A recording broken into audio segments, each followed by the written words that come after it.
Welcome, dear listeners, to another spine-chilling episode. Tonight, we step into a terrifying nightmare as we tell you the tale of Anne and the Treacle Ponds of Consett.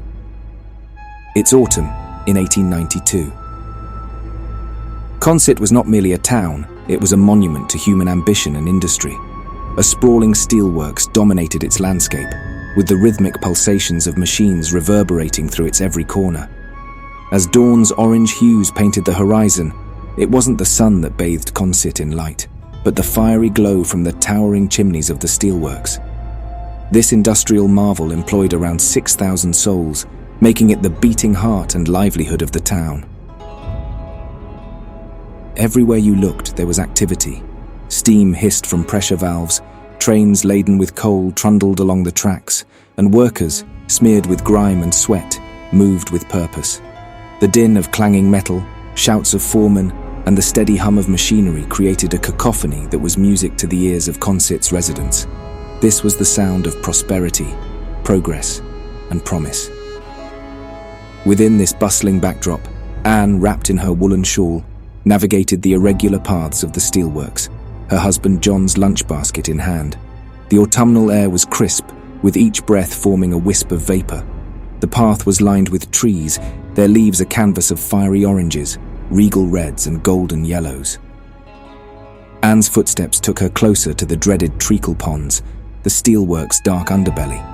The ponds, a byproduct of the steel-making process, were vast expanses of thick, viscous liquid, reminiscent of treacle, hence their name. Their presence was a stark contrast to the industrial prowess displayed by the steelworks. Stories and whispered warnings about these ponds were as old as the steelworks themselves. As Anne approached the ponds, she bumped into an old friend, Mary, who was also on her way to deliver lunch to her husband. "Anne, fancy seeing you here at this time," Mary greeted with a warm smile. Anne chuckled. "Ah, Mary, John forgot his lunch again. Sometimes I think he'd forget his own head if it wasn't screwed on right." Mary laughed in agreement. "Oh, men and their absent minds. Speaking of which, have you heard about the expansion? They say the steelworks might employ another 1,000 by year end." Anne's eyes widened. "Really? That's fantastic news for Consett. But it also means more work for us, doesn't it?" They shared a knowing laugh. With a sigh, Mary added, "Just be careful near these treacle ponds, Anne. I heard about a worker nearly getting stuck last week. It's not safe." Anne nodded gravely. "I always tread with caution, Mary. Those nettings they've put up hardly seem to do the job." The two women exchanged goodbyes, with Mary reminding Anne one last time to be wary of the treacherous ponds.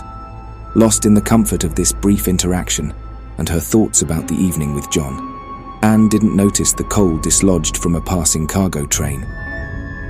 Her foot slipped, sending her tumbling forward.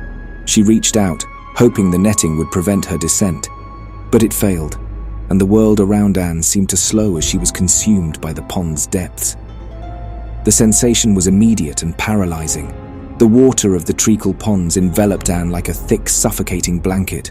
The warm, viscous liquid seemed almost alive as it clung to her, pulling her deeper into its depths. The weight of her woolen shawl and clothing further anchored her, making each attempt at movement feel like a Herculean effort. Struggling to keep her head above the surface, Anne's panic was palpable. The taste of the chemical-laden water was acrid and burned her throat.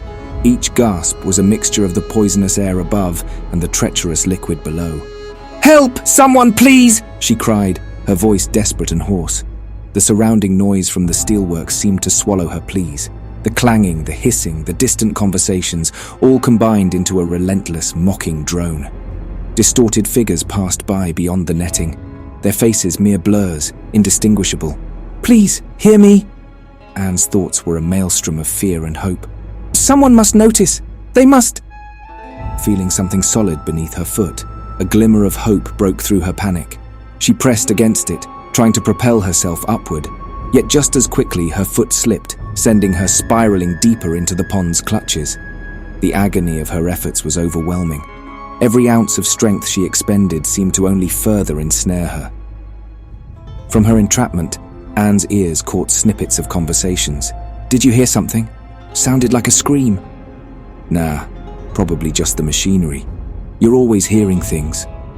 Their voices faded as they moved away, unaware of the horror unfolding mere feet away. Anne's heart pounded. Desperation seeped into her every thought. "Stay strong, Anne," she muttered, lips barely moving in the thick water. "John needs you. You have to fight." Then, piercing through the industrial din, the unmistakable sound of barking reached Anne's ears. A dog, not far from where she was ensnared. Renewed hope surged within her. "Here, I'm here!" she cried. The barking grew louder, more frantic. The dog's owner, a voice Anne didn't recognize, shouted, "Susie, what is it, girl?" Susie's barking was desperate, almost as if she sensed Anne's peril. She clawed at the edge of the pond, eyes fixed on the struggling form below the surface. "Help, please." Anne's voice was now barely a whisper, her strength waning. As the dog's owner approached the edge, the world began to blur for Anne, her consciousness fading. The last thing she felt was the sensation of her hand breaking the surface, reaching out in a final plea. The dog's owner, seeing the outstretched hand, rushed forward, heart racing. But as he reached the spot where Susie barked, there was no sign of Anne. The Treacle Pond was calm, hiding its dark secret. Susie whimpered, nose pressed against the ground, mournfully looking at the pond. In the days that followed, whispers and tales of Anne's haunting ordeal became the stuff of legends in Consett.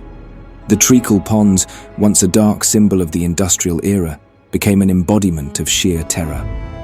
On cold autumn nights, workers and townsfolk claimed to hear distant cries from the vicinity of the ponds, a chilling reminder of that fateful day.